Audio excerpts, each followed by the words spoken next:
Hi folks, we're getting to the end of the lawnmower season now. It's the 11th of October, so there's not much left and there's not many lawnmowers being sold now. But here's probably one of the last few that I'm going to be doing restoring for this season, and it's a little Mountfield emblem with the old aluminium deck. It's got a Tecumseh engine on it, and basically what I've done is give it a repaint. And I went to start it yesterday. I changed the oil, cleaned the air filter, cleaned the carb out, and I went to start it, it wouldn't start. So I took the plug out, checked the plug, cleaned the plug. I eventually did get it started, and what I found was that it just didn't quite sound right, and it did take a long time to start it. So I knew I had fuel there, I knew I had a good spark because I checked both of them, and I knew I had a clean air filter. So there must have been some other problem. Anyway, when I turned it off and tried to start it again, the pull cord nearly yanked out of my hand, and actually I damaged the muscles in my forearm where I was yanking it and it was pulling back on itself. Now that's an indication that possibly the flywheel key may have sheared.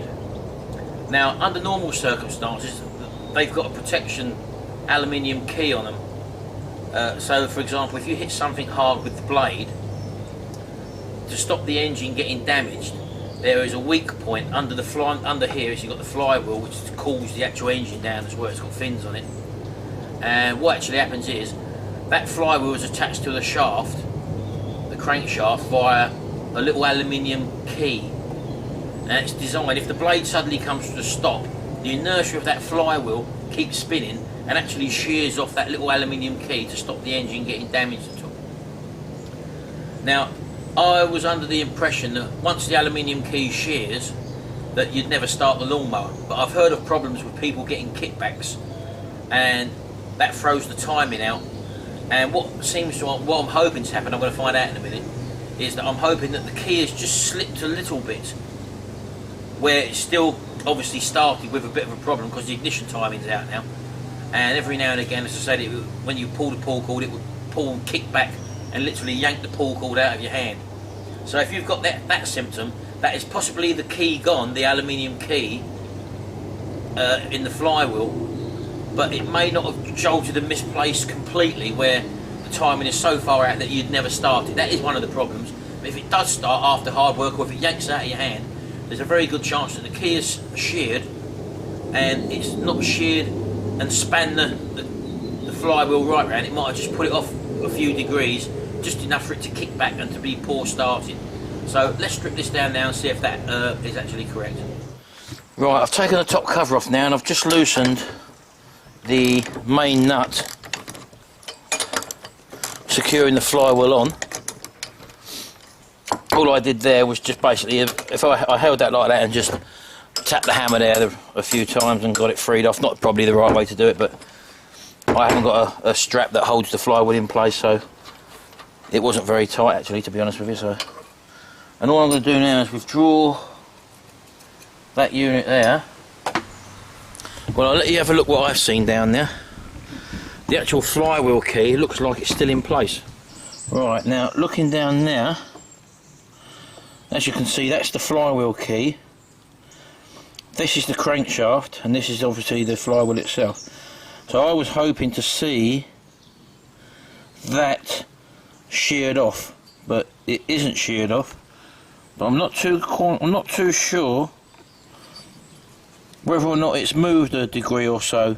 It doesn't seem to be sitting square in the actual channel, so I'm going to withdraw the flywheel anyway, just to see that it's not damaged. But it looks like it may have moved a tad, which might be just enough to throw the ignition off to make it kick back. So I'm just going to remove the flywheel now anyway, just to make sure. Again, I've just attached the flywheel pulley to the unit, and I'm just going to gently start to apply pressure, and hopefully, if all goes well, the flywheel should pop up. There we go. That one come off pretty easy with a flywheel puller. Now again, I'm looking at the shaft. Now it appears to me that that flywheel isn't sitting correctly in its chamber properly. So it looks like it's moved a bit. It's not sheared off, but it's moved, it's tipped over, and that's probably just enough to throw that timing out by a couple of degrees.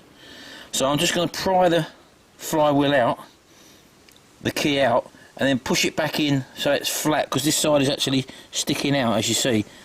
So I'm hoping that's going to cure the problem. Again, once I've got the flywheel off, I might as well clean underneath there, so I'll just lay some cloth around,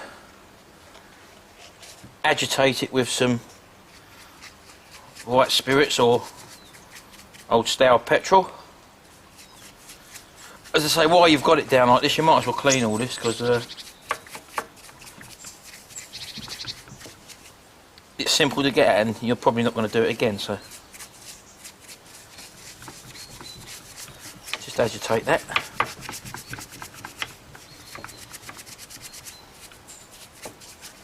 That should probably be enough.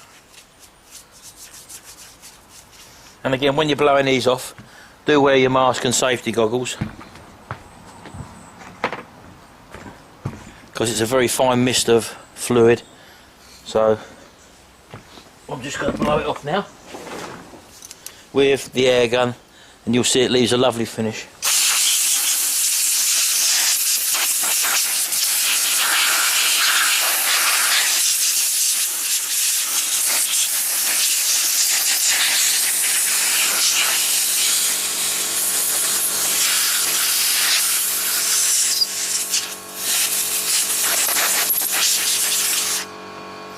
There we go, lovely and clean. So what I'll do now is just to prise that out.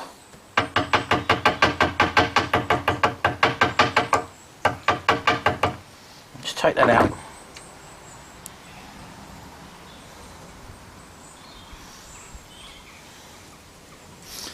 Now again, I don't know if you can see,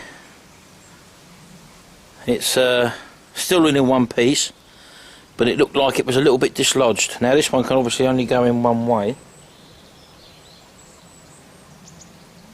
So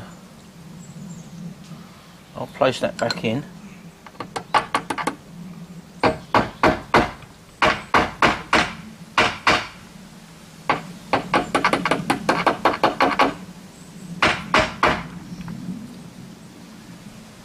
Now that appears to be sitting in there a lot more flush now, so all I'll do, I'll just clean this rotor while I'm here actually. So all I'll do now is replace the flywheel.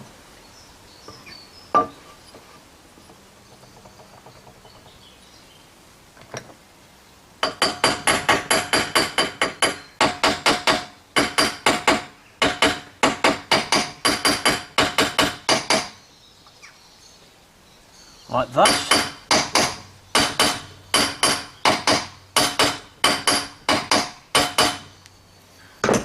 Replace the nut and the shroud.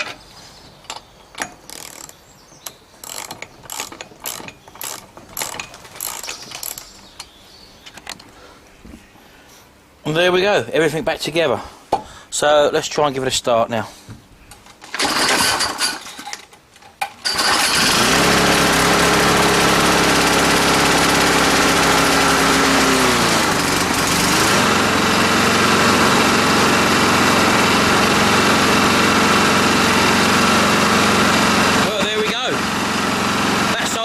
So the key wasn't actually broken, it had just been misplaced slightly out of its seat, and that was enough to cause the kickback and to make it very, very hard to start. But as you can see, that starts pretty easily now. Well, there we go, another one repaired and ready for the market, one of the last few this year.